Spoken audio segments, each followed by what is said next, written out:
Welcome to Extra with Life Point. I'm here with Pastor Rusty. We just got done. Hey. Praise God. I'm always dead after Sundays, but it was so worth it. It was amazing. It was a great day. It really was a great day. Saw so many people today. So many. But we're in a new series, Red Flags, Yeah. and we're talking all things relationships.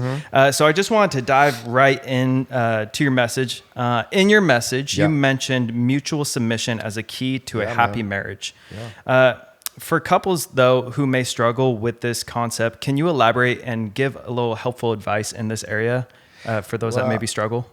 Man, think I we all struggle do. too. Okay, I had so many red flags when I was dating Naoki, but you can yeah, help I'm still. not sure that's true, bro. I think Maybe. it was definitely the reverse. But I tell you what, man, it's the one of the most difficult things to go after because we are so selfish. Yep. Like we are so about what I want and what I need and all those things. And so to submit to someone else just does not feel natural.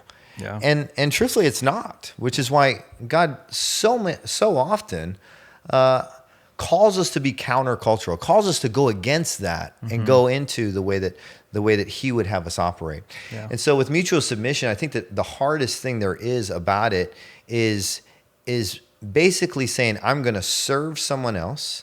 And here's the line that I use with my kids all the time. I'm going to treat that other person as if they are more important than I am. Right? Where it's not, they are not. In God's eye, you are still a son and a daughter of His, and you have infinite value. Yeah. But I'm going to treat the other person Yeah.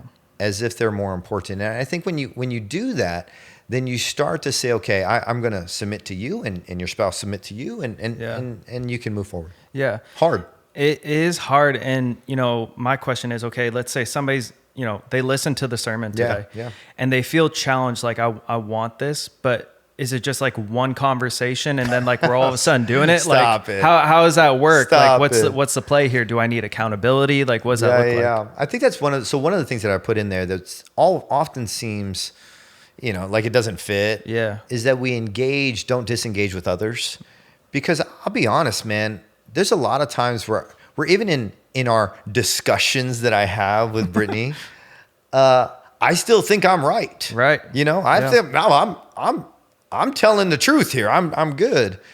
And yet it's so often that my buddies and they love me enough to tell me the truth and say, you know what? Actually, dude, maybe you're right in 40% of it, but they also hold me accountable in the rest of the 60. Yeah. Yeah.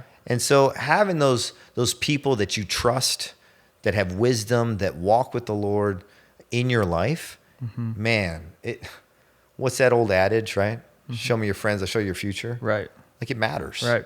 And they're not always just going to agree with you. I know, be on bro. your side. I wish they would, because Yeah. I'm always right. I know that Yeah. for sure. You touched on the idea that marriage is about sanctification or Yeah. spiritual growth. Yeah. Can you expand on how couples can embrace this idea, especially when facing disappointments or unmet expectations? Oh gosh, man, you're just throwing them out there. Come Let's on, go. Come on. man. I'm asking for myself. Just kidding. Well, isn't it just like God to go ahead and put us in positions where really we think that we're doing something great or that we're going to gain something different than what we actually gain. Yeah. So it's kind of like, think about it this way. In parenting, and you're not yet a parent yet, you will be, soon? I don't know. You I don't tell know. me. But Gnocchi? anyway, like in parenting, we often look at it and say, man, this is going to be so good. I'm going to be able to teach my babies X, Y, Z, Yeah. right? And yes, you get to do that. But I can tell you this with 100% certainty, as I have way too many kids, right?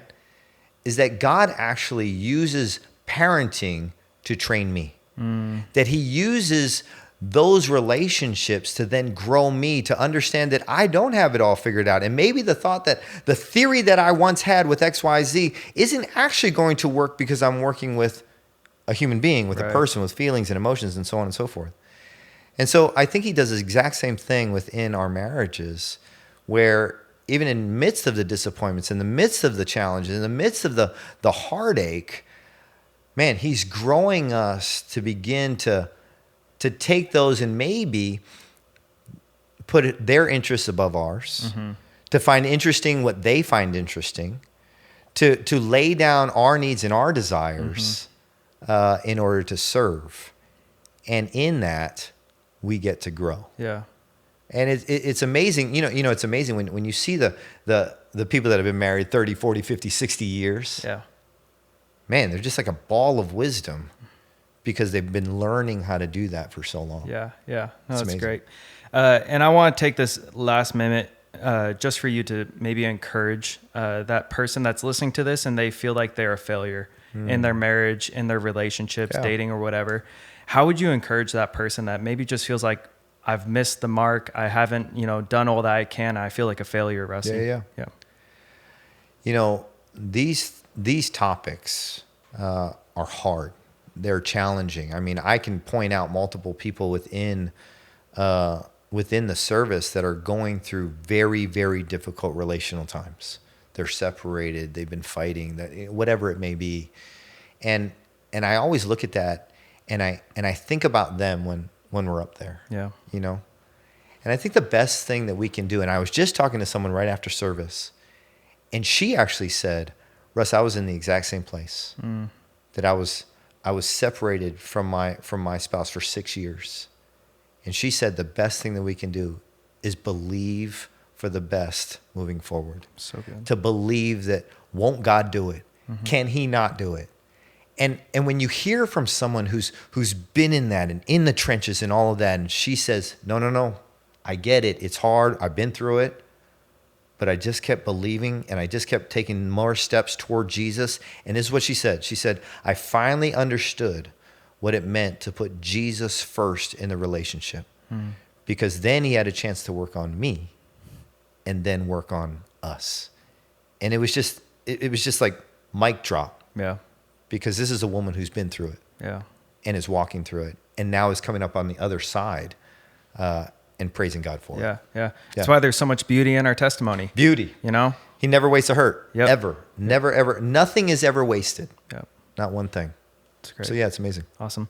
Well, thank you, Pastor Rusty. I'm No so problem. excited for the rest of this series. Oh, dude, it's going to be good. Yeah, it's going to be It's great. going to be really good. Yep. Thanks for hanging out with us. Yeah, no problem. Yep. Make sure to like, share, and subscribe to stay up to date with all of our Extra with LifePoint episodes.